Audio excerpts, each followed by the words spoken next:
अस्सलाम वालेकुम dear aspirants, मैं हूं वकास इकबाल, आपका मेंटोर फॉर पाक affairs in CSS, foreign policy of Pakistan और पाकिस्तान के सिक्योरिटी चैलेंजेस के इश्यूज को अंडरस्टैंड करने के लिए ये बहुत ज़्यादा ज़रूरी है कि पाकिस्तान का जो रूट इशू है, जो बैकबोन इशू है, वो है सिविल मिलिट्री रिलेशंस। सबसे पहले मैं आपको ये बताना चाहूँगा कि जब हम सिविल मिलिट्री रिलेशंस की बात करते हैं तो इसका मतलब क्या है, इससे मुराद क्या है। इससे मुराद है कि जो सिविलियन इंस्टीट्यूशन और जो मिलिट्री इंस्टीट्यूशन किसी भी स्टेट में काम कर रहे होते हैं, वो स्टेट के इंस्टीट्यूशन होते हैं, उनकी इक्वेशन कितनी हार्मोनियस है, वो कितने बैलेंस्ड वे में काम कर रहे हैं, या उनकी जो म्यूचुअल इक्वेशन है वो इम्बैलेंस है, डिस्टर्बिंग है, तो उसका इम्पैक्ट ओवरऑल स्टेट की नेशनल डेवलपमेंट के ऊपर, उसकी फॉरेन पॉलिसी के ऊपर और उसकी सिक्योरिटी पॉलिसीज पे आ रहा होता है। आप लोगों ने एक वर्ड बहुत ज्यादा सुना होगा, एस्टैब्लिशमेंट।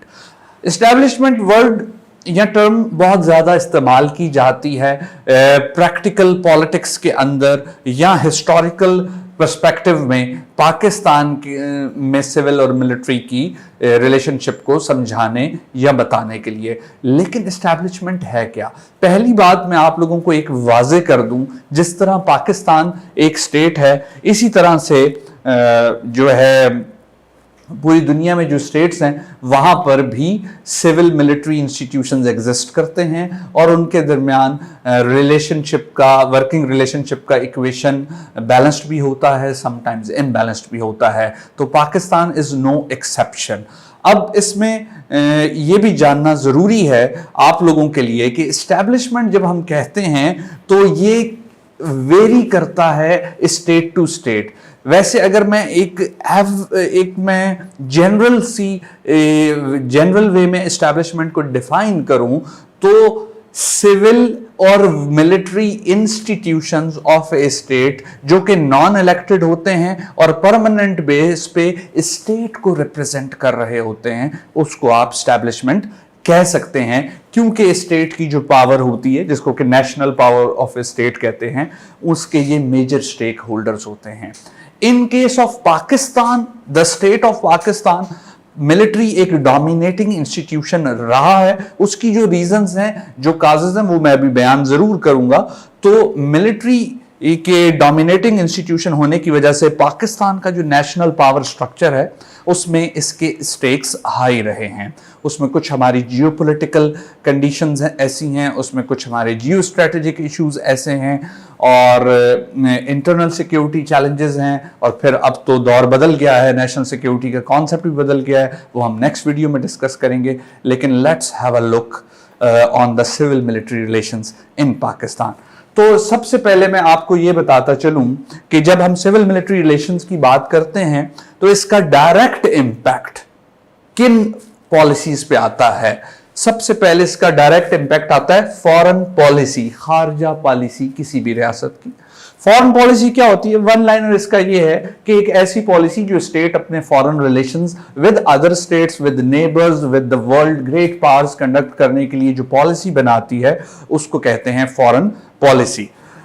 और फिर है सिक्योरिटी पॉलिसी। सिक्योरिटी पॉलिसी में आपकी डिफेंस पॉलिसी भी आ जाती है और आपकी होम सिक्योरिटी पॉलिसी भी आ जाती है। इसलिए इसके नीचे मैंने internal security challenges, external security challenges दोनों को क्लब कर दिया है। तो सिक्योरिटी पॉलिसी जो पाकिस्तान की है उसके ऊपर भी सिविल मिलिट्री रिलेशंस का डायरेक्ट इंपैक्ट होता है। और फॉरेन पॉलिसी ऑफ पाकिस्तान में और सिक्योरिटी पॉलिसी ऑफ पाकिस्तान में मिलिट्री इंस्टीट्यूशन जो पाकिस्तान के हैं वो एक मेजर स्टेक होल्डर्स हैं। यहां एक बात और मैं वाजे करता चलूं, मिसअंडरस्टूड है the term military.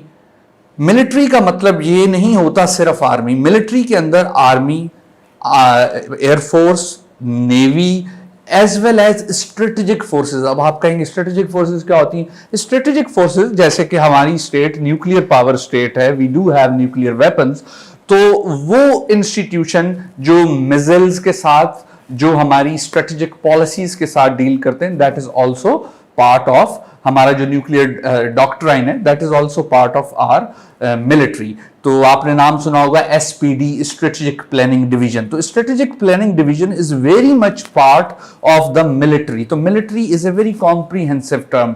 Do not fix it only onto a one component, including इसमें सिर्फ आर्मी, नेवी, एयरफोर्स और स्ट्रेटेजिक प्लानिंग डिवीजन नहीं, बल्कि आपकी टॉप सीक्रेट इंटेलिजेंस एजेंसीज भी आ जाती हैं। जैसे कि हमारे यहाँ है प्राइम, हमारी जो एजेंसी है वो है inter services intelligence, ISI। India में उनकी प्राइम इंटेलिजेंस एजेंसी है raw research and analysis wing. America में है CIA, सेंट्रल इंटेलिजेंस एजेंसी। तो देखें, अब फेजेस तो मैं बाद में एक्सप्लेन करूंगा, लेकिन यहां पे मैंने एक बॉक्स में लिखा है इंडिविजुअलिज्म वर्सेस इंस्टीट्यूशनलिज्म। इसको शुरू में बताना इसलिए आपको जरूरी है क्योंकि जब भी सिविल मिलिट्री रिलेशंस पे बात की जाती है या उसको एनालाइज किया जाता है तो एक स्टूडेंट के माइंड में सवाल जरूर उठता है, इवन रीडर के माइंड में सवाल जरूर उठता है कि जो सिविलियन साइड है वो कैपेबल क्यों नहीं है, या सिविलियन साइड जो है वो उसकी professional competence in comparison to military equivalent क्यों नहीं है। तो इधर बात आ जाती है, मिलिट्री हमारे यहाँ इंस्टीट्यूशनल एक बहुत बड़ा इंस्टीट्यूशन है और they behave like an institution. However civilian side पे अभी तक इंस्टीट्यूशनल रूट्स स्ट्रॉन्ग नहीं हो सकी और उसकी बहुत सारी वजूहात हैं, जिनमें एक वजह आपके यहाँ मतलब पाकिस्तान के अंदर पॉलिटिकल इंस्टेबिलिटी का होना, रिपीटेड डिरेलमेंट ऑफ डेमोक्रेसी होना, और फिर जब डेमोक्रेटिक रूल्स के स्पेल्स चलना उस टाइम जो है वो मतलब प्रोफेशनल इनकॉम्पिटेंस अपनी जगह, बैड गवर्नेंस अपनी जगह और करप्शन टैग्ड जो डेमोक्रेसी है, तो इससे ऑब्वियसली फिर सिविलियन इंस्टीट्यूशंस को फायदा नहीं होता और वो रूट्स गेन नहीं कर पाते। खैर, let's come to the phases. अगर हम पाकिस्तान की हिस्ट्री को 1947 से लेके चलें तो हमारे पास जो फेजेस बनते हैं सिविल मिलिट्री रिलेशंस में, फेज 1 में आ जाता है 1947 से लेके 1951 तक का टेन्योर। ये बहुत शॉर्ट फेज है और इस फेज की खास बात यह है कि हमारे दो इंपॉर्टेंट सिविलियन लीडर्स, बल्कि नेशनल लीडर्स, उनकी डेथ हो गई, सडन डेथ हो गई, अर्ली डेथ हो गई। One was the founder of Pakistan Quaid Azam Muhammad Ali Jinnah, and the other was the first Prime Minister of Pakistan, Liaquat Ali Khan. He got killed in a political rally at Liaquat Bagh, at Company Bagh, sorry, in Pindi. Now, after his death, that garden is named as Liaquat Bagh. So after that, we again have a short phase, that is 1951 to 1953. अब ये वाला जो short phase है ना, इसमें हुआ ये कि पॉलिटिकल इंस्टेबिलिटी का फर्स्ट ब्लो आया, और फर्स्ट ब्लो से हुआ ये कि जो कॉन्स्टिट्यूएंट असेंबली थी और जो पॉलिटिकल लीडरशिप थी, प्राइम मिनिस्टर्स जो बन रहे थे, उनकी बहुत शॉर्ट स्पेल्स चल रहे थे। और शॉर्ट स्पेल्स की जो प्राइम मिनिस्टरशिप थी तो आखिरी आई थिंक ख्वाजा नाजिमुद्दीन थे who had been overthrown in 1953। इसके बाद जो अब इस फेज में हुआ ये कि जो कॉन्स्टिट्यूशनल और पॉलिटिकल क्लास थी वो सेट असाइड होती गई due to their own disunity and instability. और फिर स्पेस किसने गेन की? सिविल ब्यूरोक्रेसी ने और मिलिट्री ब्यूरोक्रेसी ने। मिलिट्री ब्यूरोक्रेसी कहां से शुरू होती है? जहां पे हमारे पास कर्नल का रैंक शुरू होता है, brigadier, major general, lieutenant general. So this hierarchy can be called military bureaucracy. तो इसमें ऐसा था कि जो सिविलियन ब्यूरोक्रेसी और मिलिट्री ब्यूरोक्रेसी ने स्पेस गेन की, जो स्पेस वेकेंट हुई थी कॉन्स्टिट्यूशनल और पॉलिटिकल लीडर्स की म्यूचुअल टसल्स की वजह से, उसका फिर आउटकम निकला कि एक तो 1956 में कॉन्स्टिट्यूशन आया तो उस वक्त जो हमारे प्राइम मिनिस्टर थे, he was a civil servant, Mohammad Ali Bogra, right. और उस वक्त हमारे जो गवर्नर जनरल थे Sikandar Mirza, he was also a civil servant. And then according to 1956 constitution, the office of Governor General transformed into the President of Pakistan. So our first president was again a civil servant, Sikandar Mirza, right. तो इससे आपको खुद अंदाजा हो जाना चाहिए कि power corridors में सिविलियन ब्यूरोक्रेसी ने कितनी इनग्रेस कर ली in partnership with the military bureaucracy. और फिर उसका फाइनल आउटकम क्या निकला कि अक्टूबर सम डेट ऑफ अक्टूबर 1958 में पाकिस्तान में उस वक्त के कमांडर इन चीफ, जिसको अब चीफ ऑफ आर्मी स्टाफ कहते हैं इस रैंक को, field marshal general Ayub Khan ने मार्शल लॉ अनाउंस कर दिया और वो बन गए पाकिस्तान के पहले चीफ मार्शल लॉ एडमिनिस्ट्रेटर. तो यहां से बिगिनिंग होती है मिलिट्री के इंस्टीट्यूशनल फुटिंग के स्ट्रॉन्ग होने की. वो कैसे, मैं आपको भी समझाता हूं. 1958 से लेके जब अयूब खान साहब ने अक्टूबर में as chief martial law administrator beginning की, तो 1958 से लेके ये लॉन्गेस्ट स्पेल है जो 1969 तक गया, ऑलमोस्ट 10.5 years, एक डिकेड. अब इस डिकेड में हुआ ये कि chief martial law administrator field marshal general Ayub Khan, बाद में 62 का कॉन्स्टिट्यूशन सामने आया और उसमें प्रेसिडेंशियल फॉर्म ऑफ गवर्नमेंट आया और फिर वो प्रेसिडेंट ऑफ पाकिस्तान भी बन गए. और एट द सेम टाइम वो field marshal general Ayub Khan, मतलब इन यूनिफॉर्म 4-star जनरल भी वो रहे. तो इसके बाद क्या था कि इस लॉन्गेस्ट फेज में हम यूएस के एलाई भी बन चुके हुए थे. यूएस के एलाई बनने से हमें जो मिलिट्री यूएस एड और जो इकोनॉमिक यूएस एड मिली, उससे ऑब्वियसली मिलिट्री इंस्टीट्यूशन ने भी ग्रो किया और जो सिविलियन साइड पे डेवलपमेंट के प्रोजेक्ट्स आए बहुत सारे, वो भी उनकी भी सिविलियन इंस्टीट्यूशन की भी ग्रोथ हुई, but developmental institution like Pakistan international airline दुनिया की टॉप 5 एयरलाइंस में उभर के सामने आई. इसी तरह से पाकिस्तान में मंगला डैम और फिर तरबेला डैम, ये जो बहुत बड़े 2 डैम है जो अभी तक हमारी बहरहाल नीड्स पूरी कर रहे हैं, ये भी इसी दौर में आए. तो अयूब खान साहब के एरा को ना golden era of governance and development भी कहा जाता था. बट चूंकि वो खुद मिलिट्री से थे तो मिलिट्री इंस्टीट्यूशंस ज्यादा स्ट्रांग हुए और इसी दौर में हमारी इंडिया के साथ पहले ऑपरेशन जिब्राल्टर हुआ 1964 में और फिर उसके रिएक्शन में 1965 की वॉर भी हुई थी. अच्छा, फिर इसके बाद इस लॉन्गेस्ट फेज के बाद जिसने एक बड़ी स्ट्रेंथन किया जिसने मिलिट्री इंस्टीट्यूशन को, हमारे पास एक शॉर्ट फेज आता है 1969 से 1971 वाला. ये वो शॉर्ट फेज है जिसमें the ruling power of the nation was transferred from Ayub Khan to General Yahya Khan. He conducted the first ever general elections in Pakistan, where from the West Pakistan, because there were 2 provinces, the whole today's Pakistan was known as West Pakistan and today's Bangladesh was known as the East Pakistan. So from the East Pakistan, the popular leader who almost swept all the seats except 4 seats in East Pakistan was Sheikh Mujibur Rahman, and the majority seats winner was the leader of Pakistan People's Party, Zulfikar Ali Bhutto. But unfortunately, the transfer of power from military to civilian, these elected civilians, couldn't happen. So the ultimate result at this phase was very bad. That was the debacle of Dhaka at 16 December 1971. It did not only weaken the military as institution, it in fact demoralized this institution. But in this phase, the civilian bureaucracy and the elected leadership, they all got backseat, and the all and all was the military bureaucracy.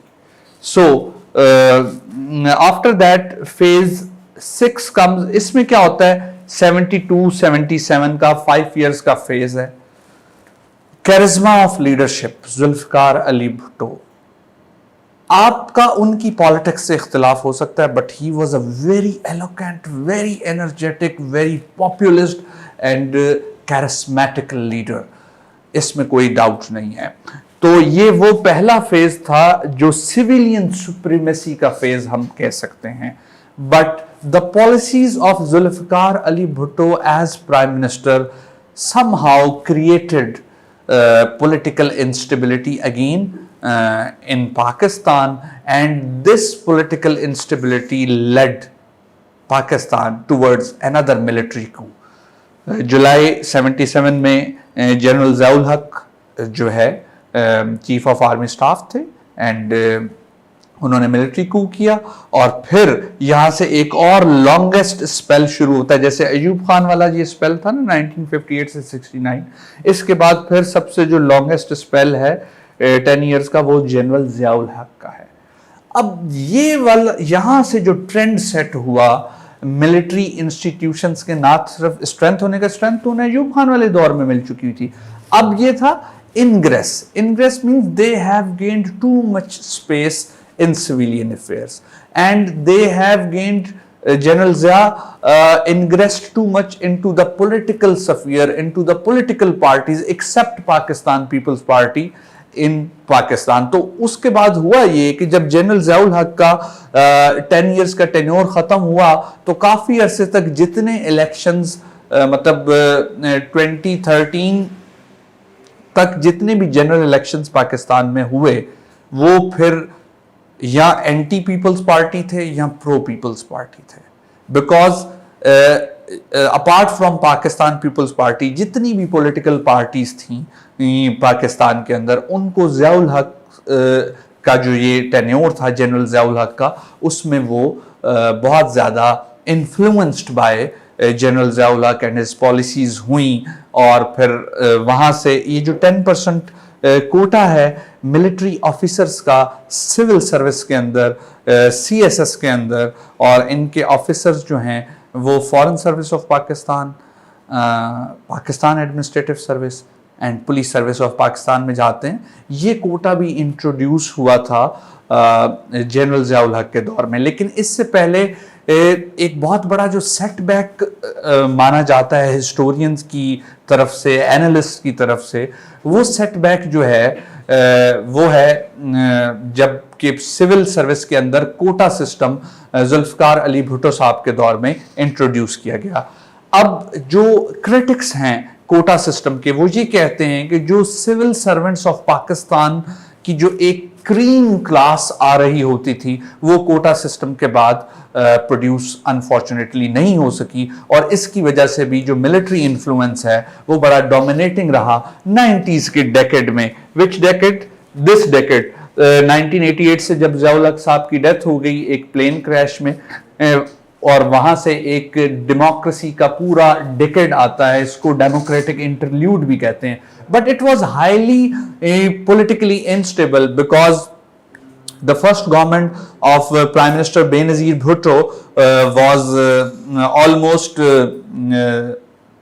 20 months government. Then comes Nawaz Sharif's first government. It was also of short span. याद रहे कि हमारे यहाँ elected political जो government होती है उसका tenure 5 years होता है, तो उसके बाद फिर प्राइम मिनिस्टर बेनज़ीर बनी तो उनका ये टेन्योर थोड़ा सा प्रोलॉन्ग था, लेकिन 5 इयर्स फिर भी पूरे नहीं कर सका। और फिर 1997 से लेके 1999 तक का जो 2 इयर्स का स्पैन है नवाज शरीफ साहब की सेकंड प्रीमियरशिप का, जिसमें उनके पास 2/3 मेजॉरिटी भी थी। तो इस पूरे डिकेड में सिविल मिलिट्री टर्बुलेंस रही, सिविलियन इंस्टीट्यूशन स्पेसिफिकली जो इलेक्टेड पॉलिटिकल लीडरशिप थी उनकी, और जो मिलिट्री लीडरशिप हुआ करती थी ऑफ द टाइम, उसमें काफ़ी ज़्यादा जो है टफ एक वर्किंग रिलेशनशिप रहा। कहीं कहीं कोऑपरेशन भी है, लेकिन एक टफ वर्किंग रिलेशनशिप रहा। और जितने भी पॉलिटिकल पार्टीज की गवर्नमेंट्स फारे हुई वो टाइम से पहले, तो they have had a simple excuse that military did not allow us to complete our tenure, they ingressed us, right. अब ये होता रहा, इसके बाद फिर मिलिट्री कू हो गया। मिलिट्री कू जब हो गया 12 अक्टूबर 1999 को, तो जनरल मुशर्रफ साहब आ गए। अब अगेन हमारे पास एक लॉन्गेस्ट टेन्योर था जनरल अयूब खान का, जिसने मिलिट्री को एज ए इंस्टीट्यूशन स्ट्रेंथ दी। और जो ज़ियाउल हक साहब का, जनरल ज़ियाउल हक साहब का टेन्योर था, लॉन्ग टेन्योर, उसमें मिलिट्री को स्ट्रेंथ तो पहले से मिल चुकी थी। वो स्ट्रेंथ ना सिर्फ कंसोलिडेट हुई, बल्कि उसके अंदर एक नया स्टाइल ऑफ वर्किंग आया, जो समहाउ अभी तक चला आ रहा है। और फिर उसके बाद जो लॉन्गेस्ट टेन्योर आता है वो है जनरल मुशर्रफ का, 1999 से 2008 तक ये कंटिन्यू किया। It is the most recent tenure. इसमें इसके बाद ये है कि इसके बाद अब हम करंट फेज में हैं सिविल मिलिट्री रिलेशनशिप के, जो कि 2008 में जब जनरल मुशर्रफ ने स्टेप आउट किया as president of Pakistan, resign किया, तब से लेके अब तक चला आ रहा है। लेकिन जितने भी फेजेस मैंने आपको बताए हैं, उनमें सिविल सुप्रीमेसी का जो फेज था वो सिर्फ था 1972-77 तक का, जुल्फकार अली भुट्टो का। One can say safely he had been a successful prime minister for the whole term of 5 years in terms of foreign policy and in terms of security policies and in terms of all policies.